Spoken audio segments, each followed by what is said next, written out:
You're listening to The Riff, a podcast by North Point Church. There's a lot more to the Christian journey than what can be presented in a 30-minute time slot from a stage on Sunday morning. Our host and lead pastor, Jeremy Johnson, highlights the vision of North Point Church and the Christian journey through stories, interviews, and unfiltered faith ramblings. We hope the conversations will help you engage in how faith interacts with your life. I think we're ready. Let's go for it. Hey, thanks so much for joining us on another episode of The Riff. I get to sit down with Chris Torres today, and I think today as we navigate through his journey and how God has had a plan and purpose for him, even though he had a different plan, Chris did for his own life, how God intercepted and has used him. I hope you're going to find that encouraging, not only as you look at your own life and the life of those God's placed around you. And so let's dive into this conversation with one of our teaching pastors, Chris Torres. Well, hey, welcome to another episode of The Riff. I'm Jeremy, and I have the honor to introduce Chris Torres. He's our guest with us today. Oh, man, it's my honor to be here. Yeah, well, I think yeah, it is cold. The work conditions are, we definitely need a union around here because that's all right. We are not wasting money on things like heat today. We don't need it. This is your first time on The Riff. First time. Super nervous? Oh, no. I've been, are you kidding me? I couldn't sleep last night. Well, I'm dying to get in here. I'm glad. I want you to be on edge. I want you to be on edge. Our goal today, our listeners for The Riff, our target audience is those who go to North Point. Not everybody who listens goes to North Point, but we want a chance to introduce you and tell a little bit about your story. Don't we have people listening in Belgium? We do have people listening in Belgium, and so I think we're going to start doing closed captioning so we can broaden our international reach. So, but tell us a little bit about your family. You've been here about 2 years, right? 2 years. 2 years. Tell us who is the Torres fam. Torres fam. I married to my wife, Caitlin. She is in school for psychology, going to be a therapist. Okay. Has a passion for that. And then I got a 4-year-old named Hezekiah and a 2-year-old named PJ. Wow. Okay. Yeah. And they're fun. They're fun. They are fun. It's a lively family. Oh, they're great. They're great. Yeah. It's my favorite thing. Yeah, pets? Yes, I got a dog named Roby. Okay. And a cat named Trooper. You have a cat? Yes. But you would never know that. No, I kind of see it now. That's okay. I embrace that. I like that. The cat was like a rescue cat. It lives underneath the bed. It never comes out. My sister-in-law. Did you find it under the bed originally? No. My wife found it at a thing, and the lady told her not to pick it, but she picked it, and so we. Your wife clearly has a tendency to pick. We have a cat under the bed. Okay, well, that's good. That's good. Well, and here's the deal. We got to know you a couple years ago, and a little background for those who are listening is I was introduced to you through a mutual friend, and I watched a video of you speaking. I think you were in Illinois at the time speaking, and I was like, oh my word, you're like our DNA. We've got to get you on this team. And so Justin and I go on this full court press to try and get in the team. Now, at the time, we didn't know, are we going to relaunch Joplin? We hadn't sold the building, but we weren't meeting yet. So we're thinking, okay, is it Joplin? What's a role? So we brought you and the Kate in, and we pulled out all the stops. We even toured you through the Joplin Mall. Yes, I remember that. Was that kind of the deal maker? I would say it was 50%. Okay. You sold me the vision of a 2-story mall. Yeah, well... there was a step technically, to the food court. there are steps down to the food court. So right. Joplin does have a 2-story mall. So right. Lies were not told. But if you remember, we went to Sonic that day. I don't forget. Yeah. There was a Sonic, and it had a volleyball court. Yeah. And they weren't playing volleyball. Oh, it was like a caged match. It was a fight. So between that and the chili cheese tots. Yeah, chili cheese. We were not in the fight. We just watched the fight, That's right. Eating the chili cheese tots. I remember, I knew we were excited to get you on the team. Not sure what kind of role. And when we got you back to the hotel, I remember you said, "Wow, that seemed like a lot longer drive than just an hour and a half." Yeah. And I thought, well, I don't know. Well, we continued talking for months, and so then you came onto the team. It was August. Pre-COVID. Yep. So we get you on the team, and then everything changes. What, 6 months later? Yep. With COVID. It was crazy. We went on like a full-blown mission to invest in the Saturday night services. Yes. Remember that? Yeah, I do. We started serving food and doing dinners, and it was crazy. It's amazing what a bowl of chili will do for people. Oh, yeah. They were everywhere. I thought it was my teaching, but that's cool. Let's go with chili. It was. Teach. And then out of nowhere, just boom. Yeah. Boom. Yeah. Gone. Yeah. It was crazy. So then for the next, 5 months, what a unique deal. And you've helped lead our team through that season, and then the return of services a little over a year ago now. But it's great. Well, what I want to do is I want to walk through kind of your story a little bit, and then some elements, some handles that I think would be helpful for all of us as I kind of poke into the story. So tell us a little bit about, start with birth, end with now, hit the highlights in between. So you're born in New Mexico? Albuquerque. Okay, yep. Albuquerque. Now, all I know about New Mexico is the show Breaking Bad. That's what most. Hot air balloons and Breaking Bad, that's it. And Aliens. Oh, yeah. Roswell. Yeah. That's right. And green chili. Green chili. Okay. So that's probably what I'm most interested in of all of those. But it's fantastic. Is Breaking Bad at all? Is that like? Yeah. Actually, my sister lived like 4 or 5 houses down from Walter White's house, like where they filmed it at. It's a real deal. She threw some pizza up on the roof. But yes. Okay. Yes. Okay, so tell us a little bit about your journey. You grow up in New Mexico. Yeah. What was that like? Oh man, I grew up in New Mexico. Got a good family, solid family. New Mexico was rough. It was like the wild west over there. Especially in the area where I lived. When I was younger, I played sports. Really, you're an athlete? I am. I didn't know that. I am. I knew that. Some people do not consider cricket a sport, but no, I'm just kidding. Played a little basketball, and when I got older, just kind of started making some poor decisions, hanging out with a lot of people that were. Something about New Mexico, Albuquerque specifically, is we're about 3.5 hours from the border of Juarez, Mexico. Yep. So high school age, we started going down there. Probably inspired. Like a mission trip type of vibe? No, a little less. Not. It was a mission. But not that kind. And what we would do is we would go down there and we would get drugs from Mexico, and we would bring it back across the border in high school, so that gives you a window into anything. Call me Curious George. Got a couple questions there. Okay. So how do you? It seems like that seems like a pretty bold thing to do.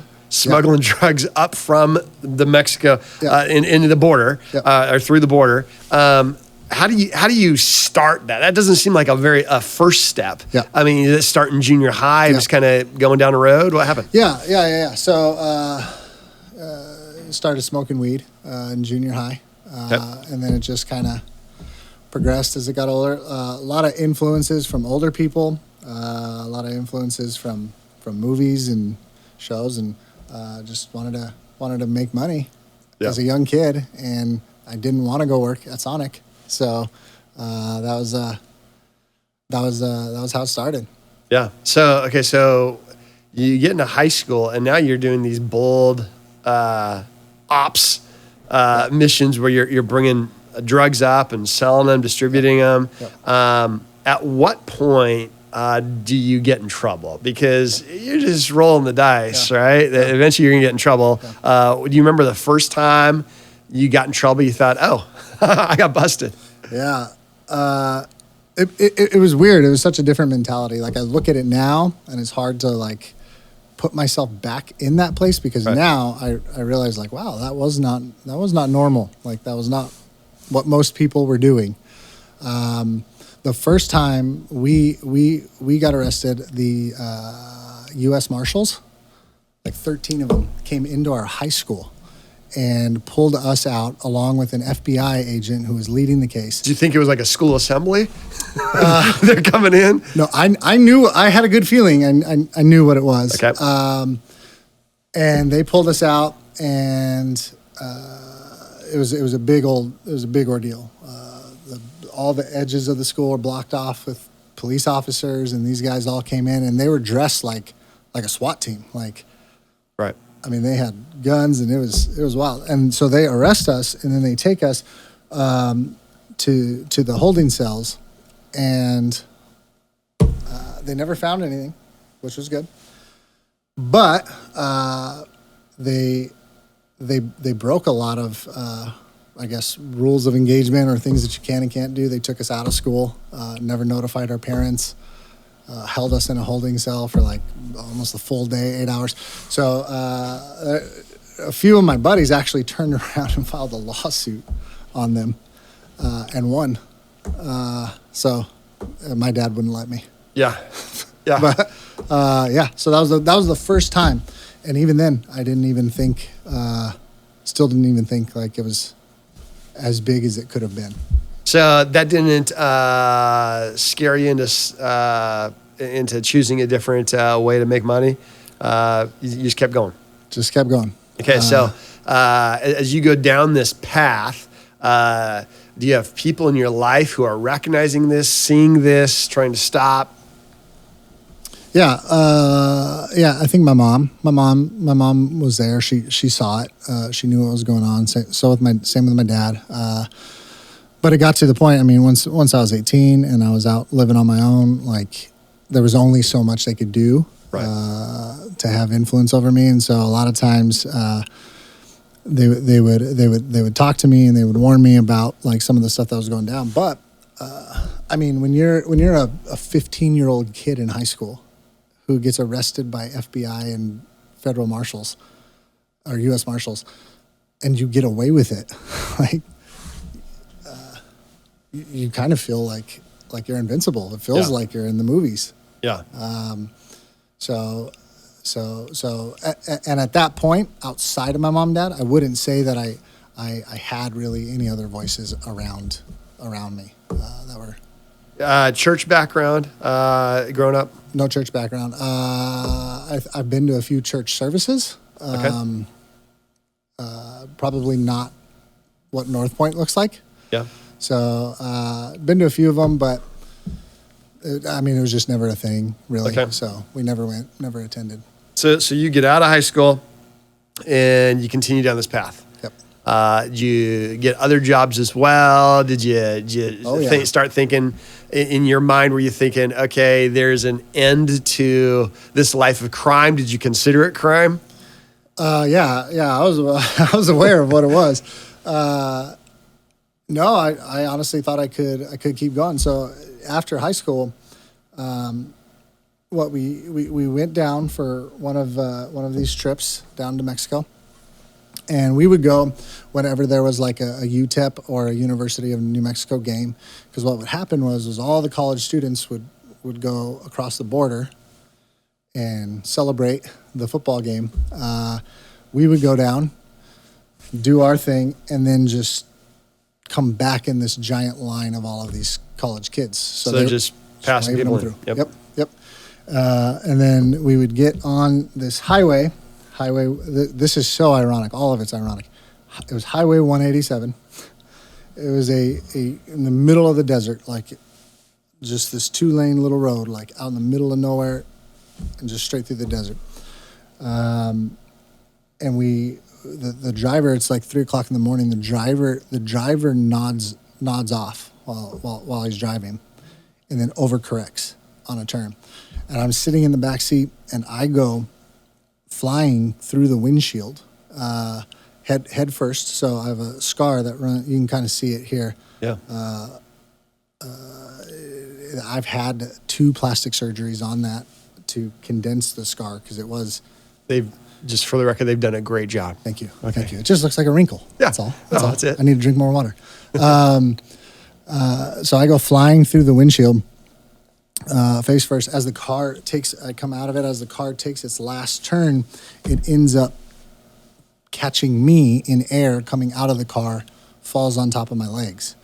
So I wake up, like instantly I was knocked out. So like I can remember hearing a Little John song and seeing like dirt, concrete, dirt, concrete, dirt, concrete, and then I was out cold. And when I opened my eyes, the car was on top of me, and the other guys in the car had used a bunch of their pieces of clothing, like sweatshirts and stuff, and they had been holding, a guy was sitting behind me holding my head, and it was wrapped in a sweatshirt, and there was like 2 other sweatshirts that were completely soaked in blood, because it ripped my face open from the like top back and then from here. Peeled it back.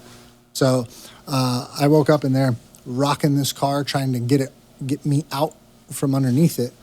And then the driver, who had a collapsed lung, broken shoulder, 4 broken ribs. We obviously didn't know that yet, but punctured lung. He was the guy who was driving. He looked down at me, and you could tell like he everybody thought there was more wrong with me, but it was really with him. He almost died. He reached down and lifted the car, and wow. I blacked out and he blacked out. But we woke up in a town in New Mexico called Truth or Consequences. Serious? Dead serious. Dead serious. Woke up there, laid out. Why hasn't Clint Eastwood done a movie based out of that town? Seriously. So you wake up in a hospital? Yes. Yeah. Hospital. So, my friend doesn't. So he doesn't wake up.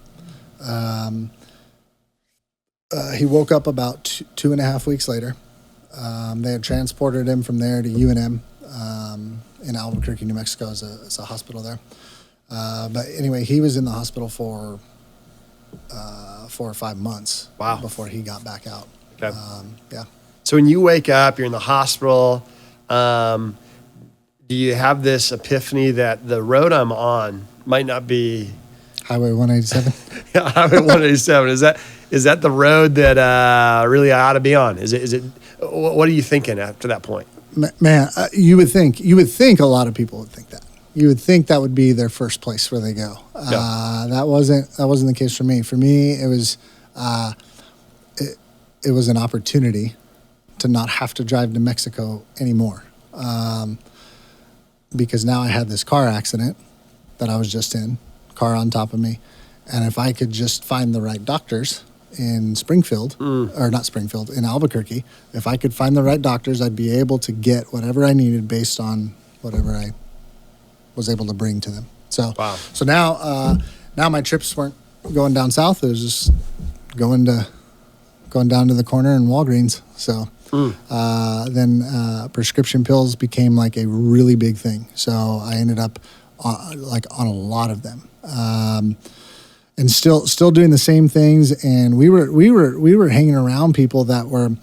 The reason I said Wild Wild West is because it wasn't just like this. It was the whole lifestyle that came with selling drugs. Like it was people trying to like make a name for themselves and robbing people. They're not like innocent people. We weren't hitting up ATMs or things like that. But it was just other people doing the same type of stuff.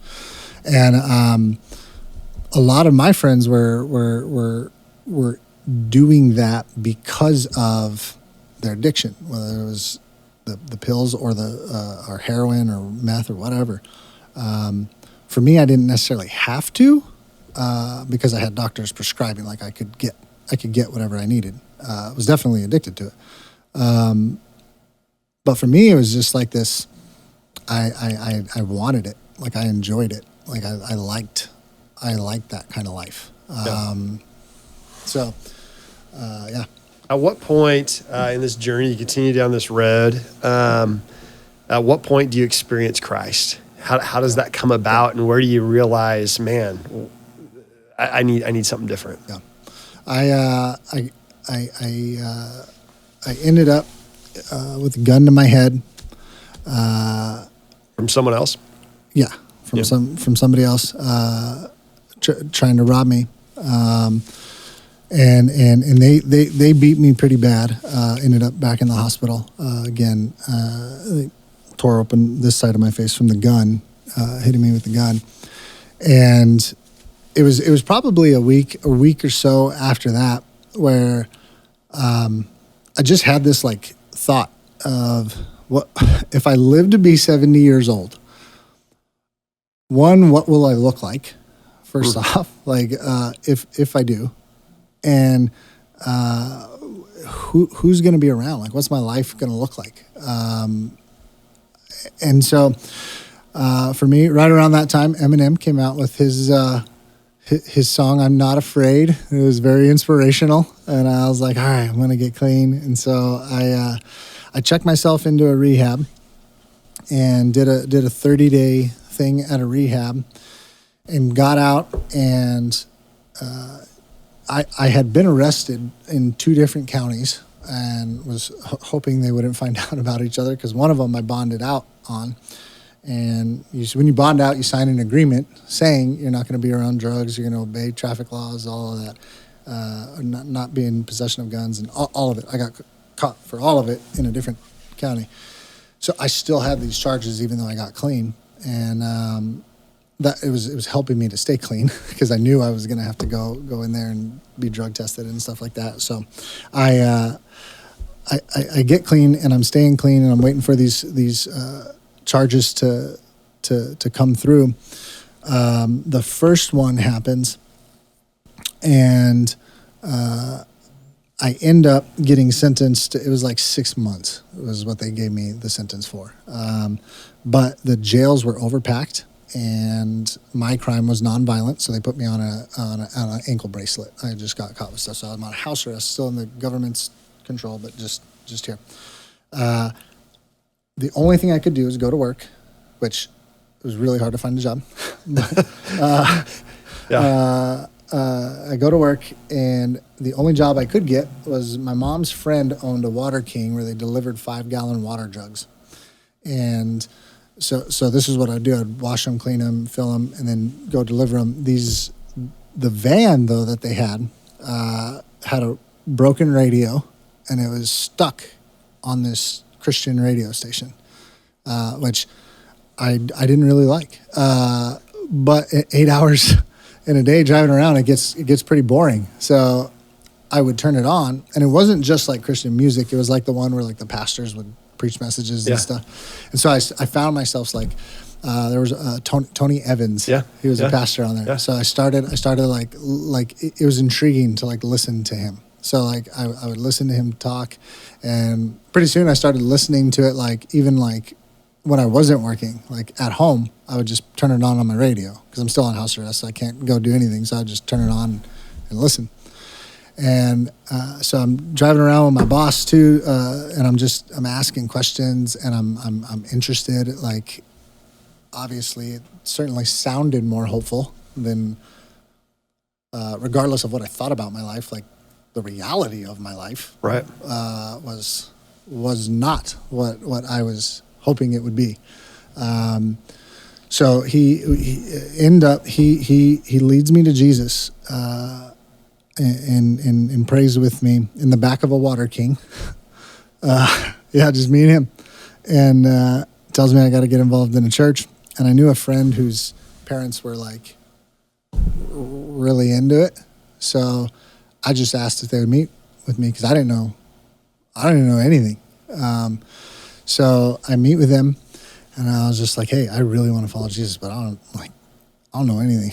I don't know what to do. Wow. And they just they just started investing in me. They bought me my first Bible. I had owned another Bible previously, but I mean like the first Bible that was useful. Right. It was more just I had a Bible. Right. They start getting me involved in church. They show up.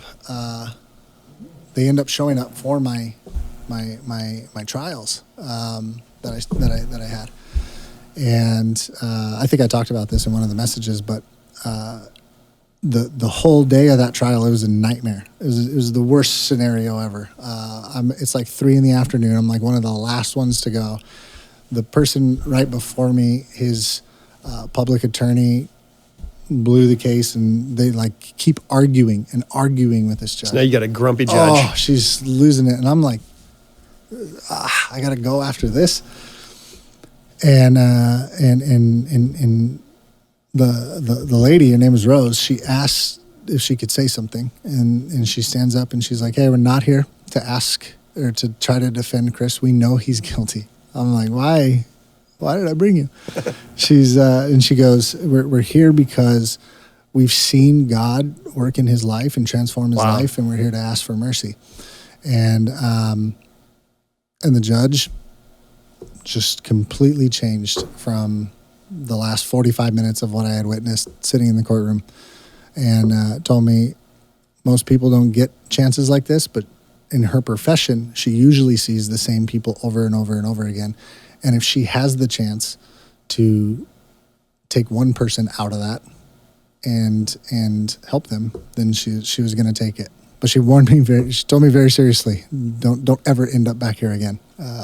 So that was it. I got plugged in at a local church and just dove all in. It was pretty radical. What was helpful for you as a brand new Christian coming out of addiction? Yep. Was it an instant, I never desire this again, or was it a battle? How'd that work for you?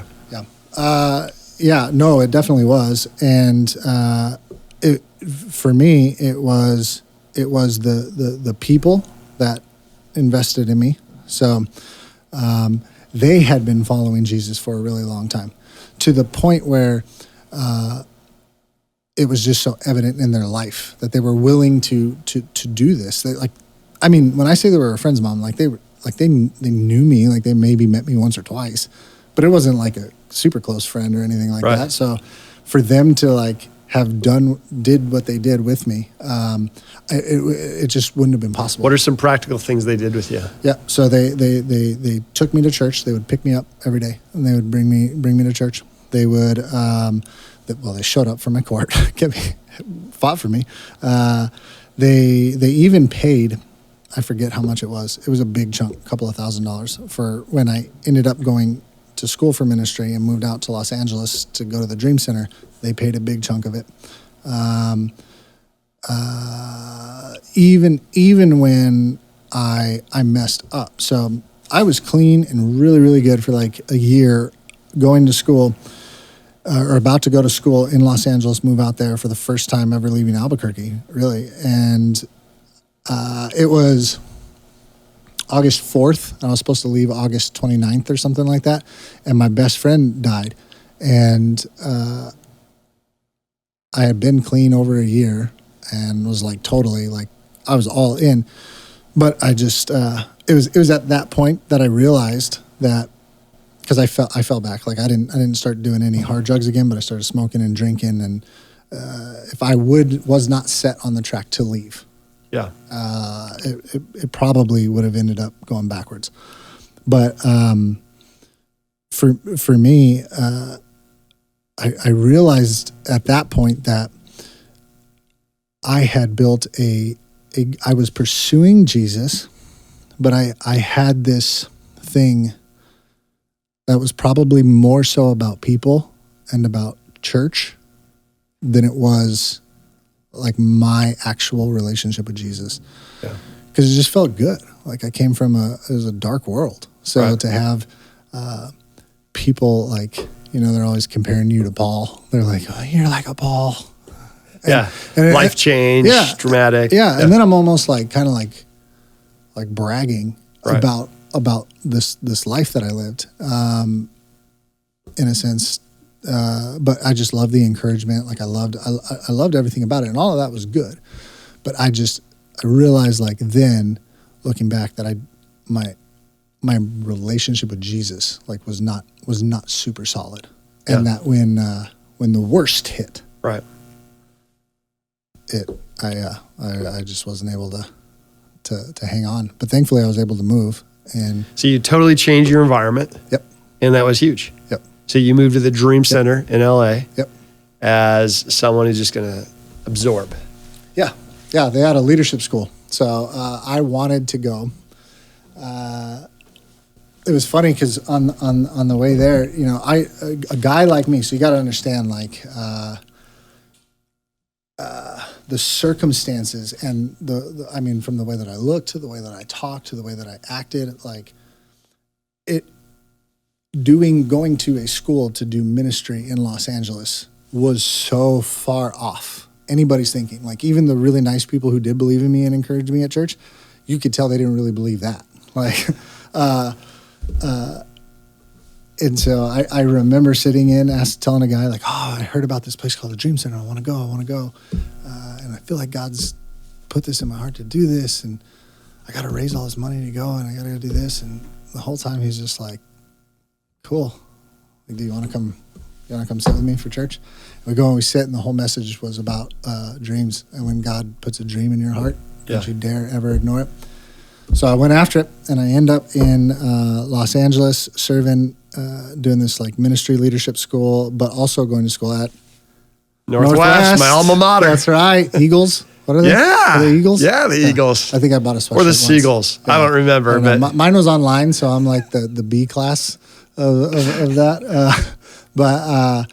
So we're living there, and that was an experience. Yeah. We're doing ministry in the projects in Watts and South Central and East LA, Skid Row, all of these places, and yeah. So, but I would come back from there, and the way that I left New Mexico would be then who I became in New Mexico. So, like, I would come into, so environments are extremely important. So for people listening, I would go and I would be known to all the little kids in the projects and stuff like this. They would always call me Pastor Chris. They would always be like, Pastor Chris, Pastor Chris, Pastor Chris. And I really was, like, when I was there, like, my heart was all in it. I believed it. But then when I would come back here, it was still like, man, I was going to bars and I'd end up beating people up, and like, it was awful. But I would get back on, and it was like almost like it was like two different people. And you became a product of the environment you're in. Product of the environment. Yeah, totally. And that all changed. That had a pretty like kind of a full circle change to it. That was pretty crazy.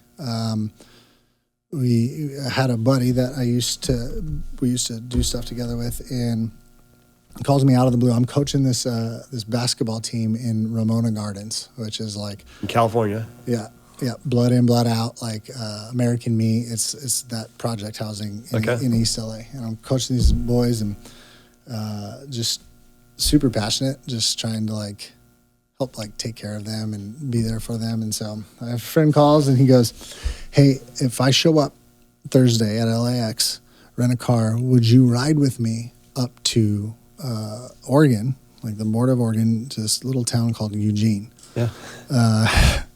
Yeah. Do you know about it? Been there. Yeah. Beautiful place. Yeah. By the way. And he says, if you ride with me, we'll go up there. It'll be one day, and then drive back to Albuquerque, and then I'll fly you back to California, and I'll give you like $4 or $5 grand. And so in my head, I'm like, I started thinking of all these ways I can ration, because again, I'm not working. I'm going to this ministry school. I don't have any money, and I love it. I love everything that I do. I'm content, but I'm like, ooh, if I had that money, I could buy them all matching jerseys, and like not the kind that the like league will give us where it's just one jersey, but I can get like branded shorts and shirts and shoes. And so I'm like, okay, I'm in. And he goes, I'll tell you about it when I get there. And I was like, no, it's cool. Like, I don't need to know. And thinking I was like justifying being involved in this. So he comes and he picks me up, and we go, and it was the most weirdest thing. I'm like studying for scripture tests in this car. It was like, we're driving up there, and I'm like talking to him about Jesus, and like feeling like I'm just this real like dude that's going to impact his life. And we get to Eugene, and we park at a hotel. A guy comes and takes the car, leaves us there at the hotel overnight. We wake up, car's back in the lot, and we're good to go. So we go. They follow us. So they have a car that comes behind us. Again, I haven't asked any questions. Now, I'm not an idiot, but I didn't ask any questions because I thought it justified what I was doing, and I thought it would keep me clear if it was so stupid. We're driving, and he's flipping through the radio station, and I hear Tony Evans. As like just real quickly, like I had heard that voice, but at this point, it had been about 2 years or something that I had been like in the church world. So I stopped listening to Tony Evans because I was just all immersed in everything else, like where I was at and all of that. But I hear it and I'm like, hey, go back to that really quick. And there's a message on grieving the Holy Spirit. He was talking about like what it meant to grieve the Holy Spirit. And I don't claim this is an image or anything God gave me. I just know what I was like visualizing in that moment was that there was me, and then there was this other life of me that was like trying to be led by the Spirit. And it was like they were fighting. And it, like just in my head, that's how I visualized it. Right. And it felt like if I went through with this car right now, I wasn't scared. Like I wasn't afraid like I was going to get caught or anything like that. Like it just felt like if I made it back to Albuquerque, that like this other life would be done.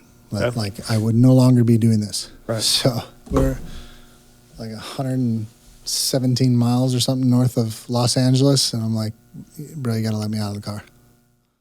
He's like, what?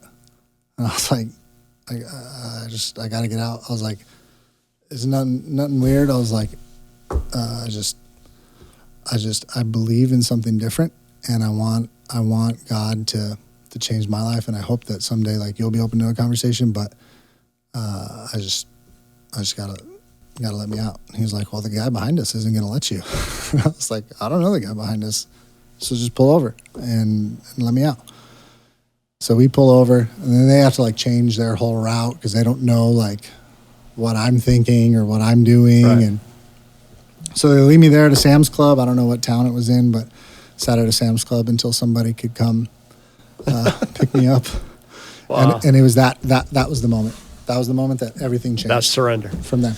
It was, I could go back to New Mexico every time I've been since. Nothing. So it was that moment. Yep. Well, we're gonna probably land with just a couple questions here, but for me is, man, thinking about your story and how pivotal, even whether that card ride or different times along your journey, is God had his hand on you, and gracious enough, you still had this free will to reject him. Yeah. And when you finally chose surrender, what would you say to someone? At North Point, every single week, we have people who are walking in here who are neck deep in the journey that God reached you in. What would you say to someone who's listening and they think there's no way, they're too addicted, they're too far down a road? Right. Yeah. I would say this because there's really two people that are listening. Yep. There's the person that's addicted and far down that road. And then there's the rose and the rod that are Christians that have been going to church for a long time. Yeah. What one couldn't have happened without the other. If I didn't have those people in my life to invest in me the way they did, I couldn't have made it here. I couldn't have. It took that. And so for the person who's addicted, who's feeling like they're too far gone, you're not. You're not. You feel that way. Everything around you might look that way. Right. But there's not. There's hope always, and it's always going to be there. And in the name of Jesus, people and the church, that if you can connect with them, if you can get plugged in to a place like that, and here's the deal: like church isn't perfect. Right. We know it in our form today as an institution. It's a church. So there's going to be problems. There's going to be issues. There's going to be disagreements. There's going to be things people like and don't like. But the people in there love Jesus. And if they love Jesus, Jesus is working in their heart despite what we may or may not see. And if those people can connect with the people who were like me and be willing to walk with somebody like me. Yeah. Because it wasn't just like a one and done. Like I told you, like I was still getting in fights. I would show up at already on this journey, I would show up at her house with blood on my jeans, crying. Because why am I still like this? Right. How come I haven't changed? And she would sat there and listen to me and then tell me she loved me and believed in me. So we need people who've been living the life following Jesus to invest in us. But then as we start to follow Jesus and God begins to transform our life, it's crucial to our story that we have somebody else that we bring along on the journey.